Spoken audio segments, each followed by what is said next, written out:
ya tulichokiangalia mpaka sasa ni tatizo ambalo dini ya Kiyahudi ilikuwa nalo, ya kwamba licha ya juhudi ambazo walikuwa nazo, lakini hawakuanza kwa usahihi. Walianzia nje, njia ambayo haikushughulika na ndani. Walianza na usafi wa nje tunasema. Kwa juhudi zao zikatengeneza aina ya dini ambayo imeelezwa katika Mathayo sura 23 na katika maeneo mengine kama vile mfano wa mtini na mengine. Na hali hiyo ya muonekano iliwadanganya sana kiasi kwamba licha ya juhudi zote ambazo mbingu ilizifanya kuweza kuwasaidia kufika mahali kuona, lakini juhudi hizo hazikuweza kuzaa matunda. Waliendelea hivyo wakiamini ya kwamba wanatembea kwenye njia sahihi kama watu wateule wa Mungu, mpaka hatimaye walipofika mahali wakaangamia kama taifa.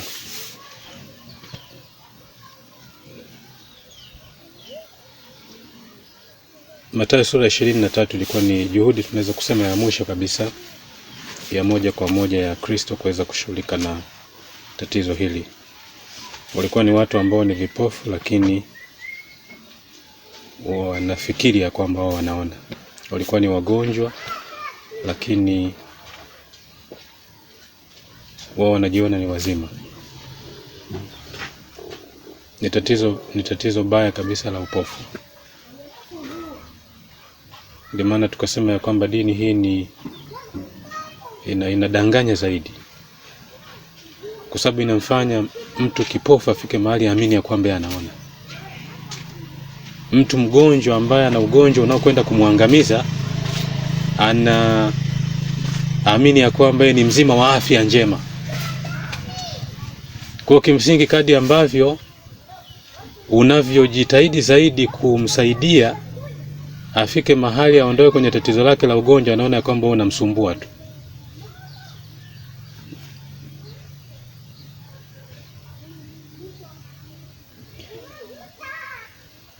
Ili tatizo hili la usafi wa ndani kwanza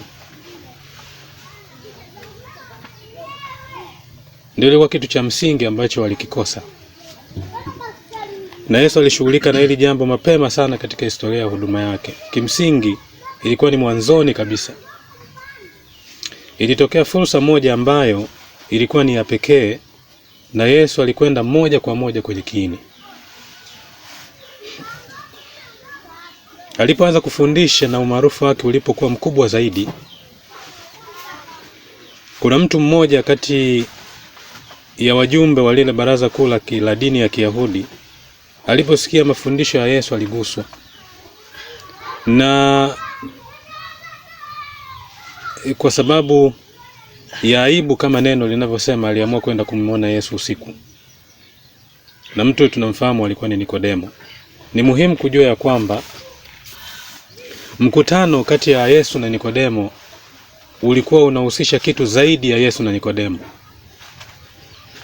Nikodemo alikuwa ni mwakilishi wa dini ya wakati wake. Kama ambavyo neno la Mungu linasema, Nikodemo alikuwa ni mwalimu wa dini. Alikuwa ni mwakilishi wa dini ya wakati wake. Na kwa jinsi kile ambacho Yesu alikitoa kwa Nikodemo lilikuwa ni hitaji la zaidi ya Nikodemo. Lilikuwa ni hitaji la dini ya wakati wake. Na kwa jinsi tunapokisoma kisa hiki, tunapaswa kukiona katika nuru kubwa zaidi ya mkutano tu wa watu wangapi? Wawili. Hapa alikuwepo mwakilishi wa nuru ya mbinguni, na hapa alikuwepo mtu ambaye ni mwakilishi wa dini ya wakati wake. Kile ambacho Yesu anakionyesha ya kwamba Nikodemo alipungukiwa, ndicho ambacho kilipungua kwenye dini ya wakati wake.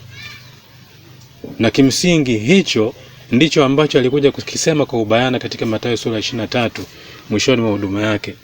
Na kile ambacho Yesu alikitoa, iwapo kingalipokelewa, kingeleta mapinduzi kwenye dini ya wakati wake, na Wayahudi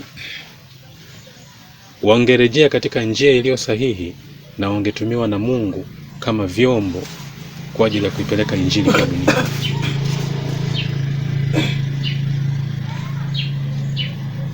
Kwa jinsi hiyo, Nikodemo alikutana na Yesu usiku na kulikuwepo na mazungumzo mafupi ambayo hata hivyo yalibadili mwelekeo wote wa Nikodemo. Kati ya watu ambao walifika mahali, licha ya kwamba hakujitokeza hadharani baada ya hapo kama mwanafunzi wa Yesu, lakini aliliendea neno katika nuru mpya kabisa. Na kitu cha pekee zaidi ni kwamba katika saa ile, wakati wanafunzi wote walipotawanyika, yeye alikuja hadharani na kusimama upande wa Kristo. Ningependa tuende katika Yohana ile sura ya 3. Tunakutana na mazungumzo haya kati ya Yesu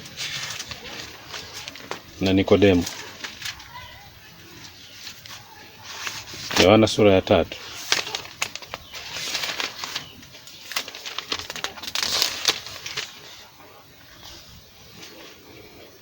Inasema ya kwamba basi, tunaanza ile fungu la kwanza, basi palikuwa na mtu mmoja wa Mafarisayo jina lake Nikodemo, mkuu wa Wayahudi.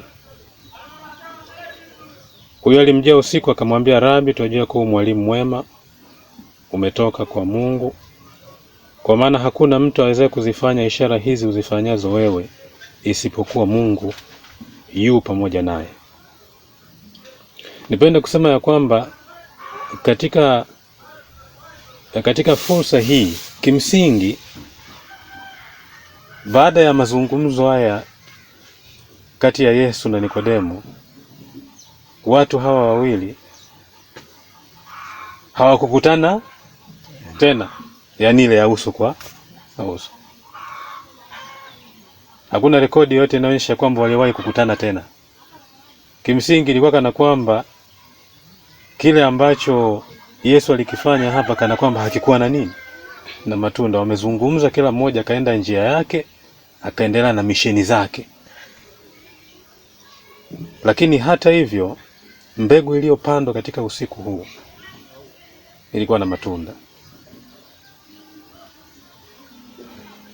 Jambo la msingi ni hili: Yesu alihakikisha ya kwamba amefanya kile kilicho cha muhimu.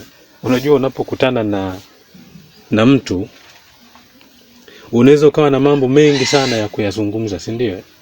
Unaweza ukawa na habari nyingi za kumpa, lakini kama unajua ya kwamba inawezekana hii ni fursa moja pekee na inaweza isiwepo fursa nyingi, utampa kile kilicho cha muhimu zaidi. Utampa kile ambacho ni msingi, ya kwamba kama akikipokea hicho atawezeshwa kuyapata hata hayo mengine bila hata kukutana naye tena. Na hiki ndicho Yesu alichokifanya. Alimpeleka kwenye kitu chenyewe cha msingi ambacho kilikuwa ni upungufu wa msingi wa ile dini ya wakati wake, ambayo yeye alikuwa ni mwakilishi wake. Mathayo sura 23 alikuja kukizungumza kama usafi wa wapi? Wa ndani. Usafi wa ndani. Kwa hiyo akaja na haya maneno, akamwambia, Rabi, twajua ya kuwa mwalimu umetoka kwa Mungu, kwa maana hakuna mtu awezaye kuzifanya ishara hizi uzifanyazo wewe isipokuwa Mungu yu pamoja naye. Yesu akajibu akamwambia, amini amini nakuambia, mtu asipozaliwa mara ya pili hawezi kuuona ufalme wa Mungu. Mnafikiri hayo maneno yanaendana nayo?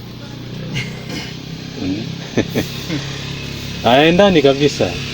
Kwamba mtu anakuja anasema, Rabi, tujue wewe ni mwalimu umetoka kwa nani? Maana hakuna mtu aweza kuzifanya ishara hizi isipokuwa Mungu yupo pamoja nawe. Amini amini nakuambia, mtu asipozaliwa mara ya pili hawezi kurithi ufalme wa mbinguni. Nikana kwamba ni vitu viwili ambavyo haviwiani. Manake ni kwamba Yesu alijua ya kwamba haitamsaidia Nikodemo chochote kwenda kwenye mijadala katika mwelekeo aliokuwa anataka kufanya nini? Kwenda. Alikuwa anahitaji kitu cha msingi ambacho kitamwezesha kupata usafi wa wapi? Wa ndani, usafi wa moyo. Maneno haya yanaendelea hapo katika Yohana sura ya 3. Lakini alimsaidia Nikodemo, na ilikuwa ni mbegu ndogo ambayo ilipandwa katika usiku ule, ambayo ingeweza kuleta mapinduzi katika dini ya nini? Ya Kiyahudi. Lakini hata hivyo, pamoja na juhudi zote, mbingu haikufanikiwa. Kwa hiyo upungufu ambao ulikuwepo katika dini hii ni hiki ambacho kinaitwa kuzaliwa mara ya pili. Kuzaliwa mara ya pili. Ili mtu azaliwe mara ya pili, lazima amezaliwa mara ya kwanza. Maana kwa kuzaliwa mara ya kwanza hakuna mtu atakayeurithi ufalme wa Mungu. Waingereza wanasema never. Haiwezekani. Haiwezekani. Yaani kwa kuzaliwa wetu wa kwanza haiwezekani.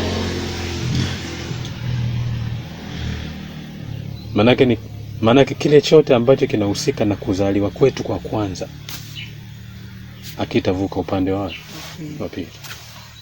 Na Yesu alishuka mara akasema ya kwamba ni kile tu kilichoshuka kutoka wapi? Ndicho kitakachorudi huko. Kwa uzaliwa wetu wa kwanza ni kitu cha wapi? Cha duniani, na kiwezi kurudi huko. Haiwezekani. Na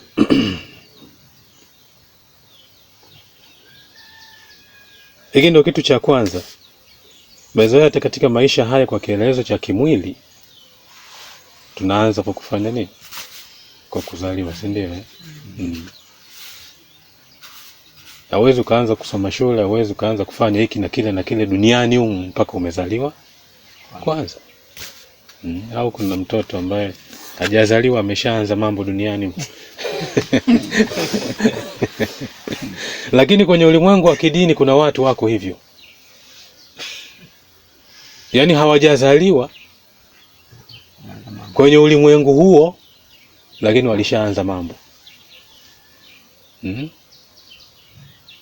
Ni kitu kisichofanya nini? Kisichowezekana. Maana yake Nikodemo katika maisha yake yote ya kidini, yote, mpaka amekuwa hapo, sijui alikuwa ni profesa, sijui ni nani, ni kati ya watu wasomi kabisa katika mambo ya kidini. Lakini mpaka hapo alipokuwa amefika, alikuwa anashughulika tayari kwenye huo ulimwengu, wakati yeye mwenyewe bado hajazaliwa kwenye uoni. Sinikini macho cha hatari hicho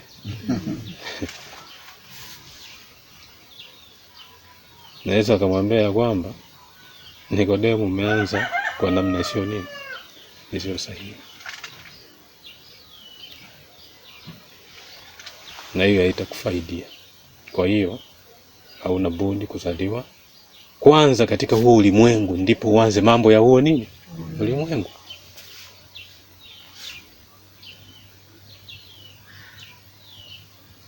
Hii ndio hatua ya kwanza, usafi wa ndani.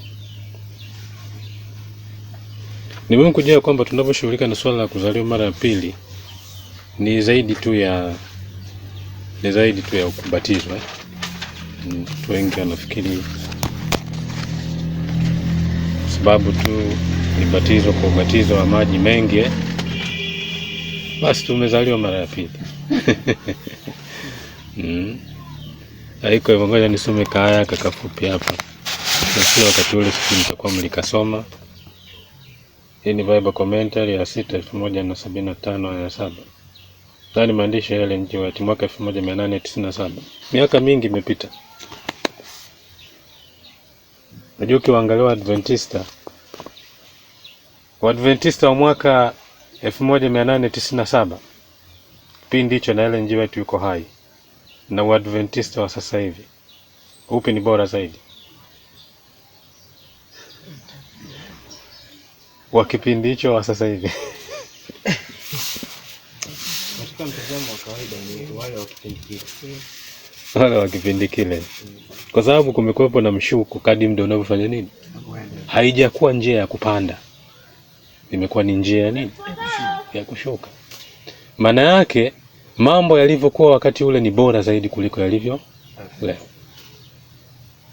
Lakini wakati huo huo, miaka hiyo hiyo, Ellen G. White anasema ya kwamba kuzaliwa mara ya pili ni uzoefu adimu sana katika miaka hii ya dunia. Tayari kupata huo uzoefu huo wa usafi wa watu, anasema ni kitu adimu. Hii haimaanishi ya kwamba kanisa lilikuwa halikui kwa idadi. Watu wanaongoka kila siku wanafurika na wanabatizwa. Na anasema ya kwamba hii ndio sababu ni kwa nini kwamba kuna mkanganyiko mwingi makanisani. Kwa nini mkanganyiko mwingi? Kwa nini mkanganyiko mwingi mnafikiri?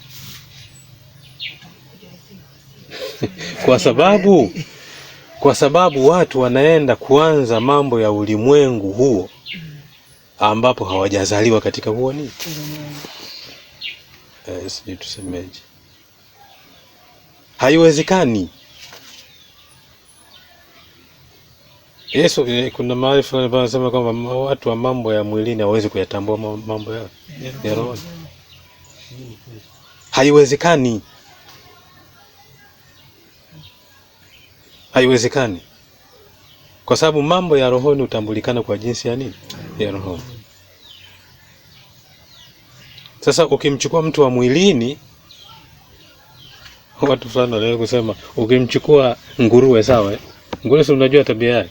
Akaona matope ni kugaragara tu. Mwende anaona nini? Ukimchukua ukamuogesha vizuri, ukamvalisha tai. Vitu kama hivyo. Suti yake safi. Kampeleka kwenye mazingira masafi kabisa. Akaishi humo siku akija kuchoropoka na kukutana na matope utashangaa. Kwa sababu nguruwe aliyeogeshwa vizuri,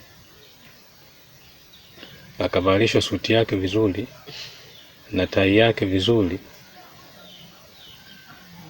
akalishwa chakula vizuri, akaweka kwenye chumba kizuri safi, bado ni nguruwe yule. Kwa siku akipata nafasi utashangaa amerudi pale pale kama nani? Kama nguruwe. Haiwezekani. Ni lazima kuwepo na badiliko, ni lazima kuwa na kuzaliwa upya.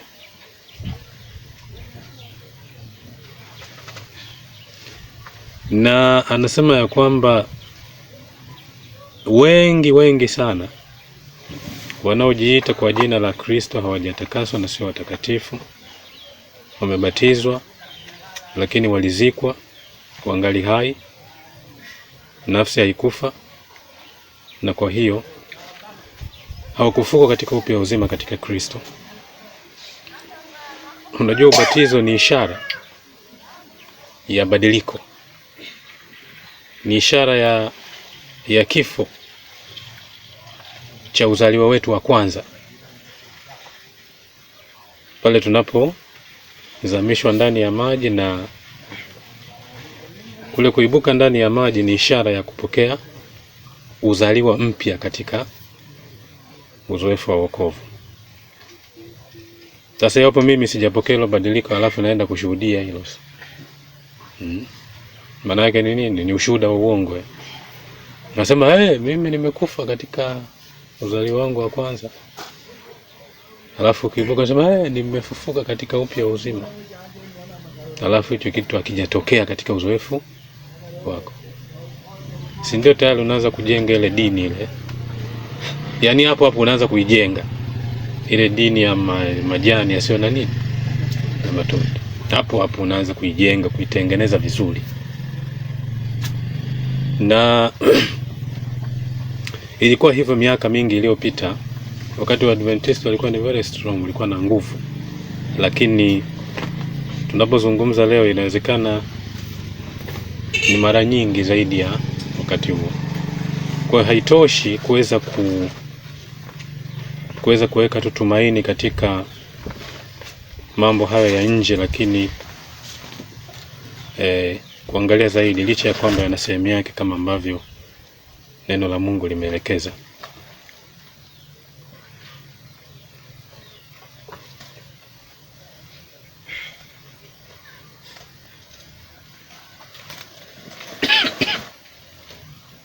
Kama kuzaliwa mara ya pili ndio huku, kuzaliwa mara ya kwanza ni nini? Labda tujiulize hilo swali fupi kabla sasa tujaendelea kusonga mbele.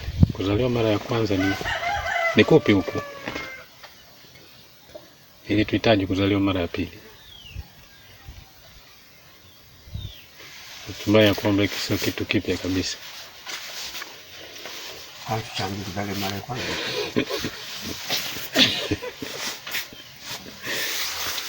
Kuzaliwa mara ya kwanza kuzaliwa huku kwa kwanza ili tuweze kuzaliwa mara ya pili.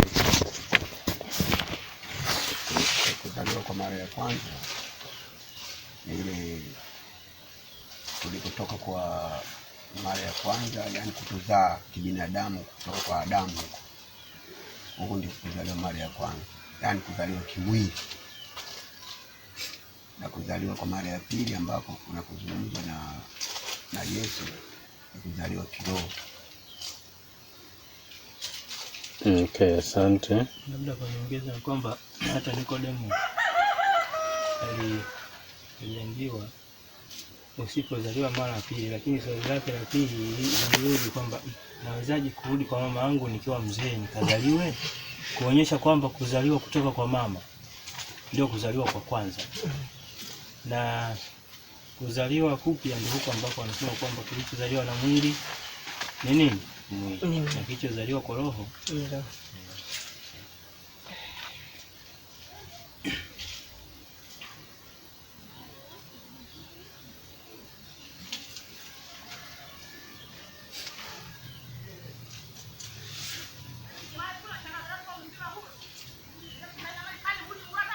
Okay. Hem, tusome haya mafungu ya Yohana sura ya 3 kuanzia fungu lile la kwanza hadi la 7. Mmoja anaweza kusoma? Sikiliza kwa makini. Basi palikuwa na mtu mmoja wa Mafarisayo, jina lake Nikodemo, mkuu wa Wayahudi. Huyo alimjia usiku akamwambia, Rabi, twajua ya kuwa mwalimu umetoka kwa Mungu, kwa maana hakuna mtu awezaye kuzifanya ishara hizi uzifanyazo wewe, isipokuwa Mungu yu pamoja naye. Yesu akajibu akamwambia, Amin, amin nakuambia, mtu asipozaliwa mara ya pili hawezi kuona ufalme wa Mungu. Nikodemo akamwambia, awezaje mtu kuzaliwa akiwa mzee? Aweza kuingia tumboni mwa mamaye mara ya pili akazaliwa? Yesu akajibu, Amin, amin nakuambia, mtu asipozaliwa kwa maji na kwa roho hawezi kuingia ufalme wa Mungu. Kilichozaliwa kwa mwili ni mwili, na kilichozaliwa kwa roho ni roho. Usistaajabu ya kuwa nilikuambia hamna budi kuzaliwa mara ya pili. Okay, asante sana. Ni sawa na kusema ya kwamba Nikodemo alitazama hili jambo katika mtazamo wa kimwili, si ndio? Nafikiri kuna kitu fulani cha muhimu ambacho tunahitaji kujifunza kwenye maneno haya, na hasa kuhusiana na kuzaliwa mara ya kwanza na kuzaliwa mara ya ngapi? Ya pili. Kwa sababu ni kwa sababu ya kule kuzaliwa kwetu mara ya kwanza kwamba tunahitaji kuzaliwa mara ya ngapi? Mara ya pili. Na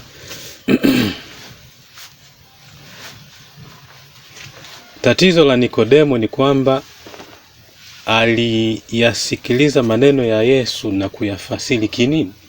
Kimwili.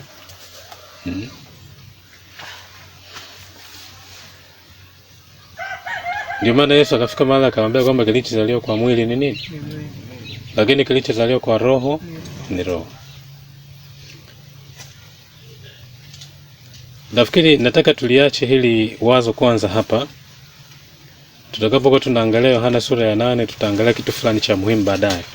Alafu baadaye tutarudi tutajiuliza tena hili swali ya kwamba kuzaliwa mara ya kwanza kunakozungumziwa hapa ambako tunapaswa kuzaliwa mara ya ngapi ni kupi? Na swali itarudi pale pale. Je, kuzaliwa mara ya kwanza ni kule kuzaliwa kwetu kimwili na baba zetu na mama zetu, au kuzaliwa mara ya kwanza kunakozungumzwa hapa ambako tunapaswa kuzaliwa mara ya pili ni kitu kingine? Hilo ni swali la muhimu sana sana sana. Kwa sababu ni kuelewa kwetu kule kuzaliwa kwetu mara ya kwanza ndiko kutatusaidia kuelewa hitaji la kuzaliwa mara ya ngapi. Na ndio maana Yesu anasema ya kwamba hakuna atakayevuka ng'ambo ya pili ambaye hajazaliwa mara ya ngapi? Mara ya pili. Je, mnafikiri ni kwa kuzaliwa tu kwa baba yetu na mama yetu? Eti tu kwa sababu nimezaliwa na baba yangu na mama yangu, kwa hiyo kwa sababu nilizaliwa na baba yangu na mama yangu ndio kuzaliwa kwa kwanza, kwa hiyo ninahitaji kuzaliwa mara ya pili? By the way, kwani Yesu hakuzaliwa huko kuzaliwa? Alizaliwa. Sijui mnaanza kuona kwamba kuna kitu cha kina zaidi Lakini swali lingine la pili, kama kuzaliwa mara ya kwanza ni kuzaliwa kimwili kutoka kwa wazazi wetu na wazazi wetu wa kimwili, huku kuzaliwa kwa roho, kwa nini kuitwa kuzaliwa mara ya pili wakati havihusiani? Hauwezi ukaita kuzaliwa mara ya pili, yaani ni vile vinavyohusiana. Kama ingekuwa nazaliwa kimwili kama Nikodemo alivyosema, ningerudi tumboni, huko nasema kuzaliwa mara ya pili kuna uhusiana na kule kuzaliwa kwa baba na nani? Na mama.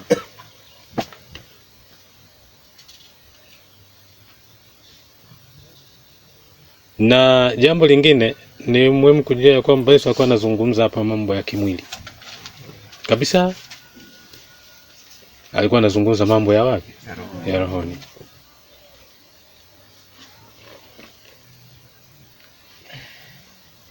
Kwa huko kiroho tunapozaliwa hapa duniani, tunazaliwa kiroho tukiwa katika hali fulani tayari. Tunao uzazi wetu wa kwanza, na huo uzazi huo uzao huo kamwe hautavuka upande wa pili. Kwa hiyo hatuna budi kuzaliwa mara ya pili. Kimsingi aliyezaliwa mara ya pili ndio anatambuliwa kama nani? Mwana wa Mungu, si ndio? Maana yake kabla ya hapo anakuwa ni mwana wa nani? Shetani. Maana yake sio kimwili hapo, tuzungumzi kimwili. Tutakapokwenda katika Yohana sura ya 8 litakuwa wazi zaidi hili, lakini kwa sasa ishia hapo. Kuzaliwa mara ya pili ni uzoefu wa msingi katika maisha ya kweli ya wokovu, na labda nisome maneno haya kwenye kitabu gani, inaitwa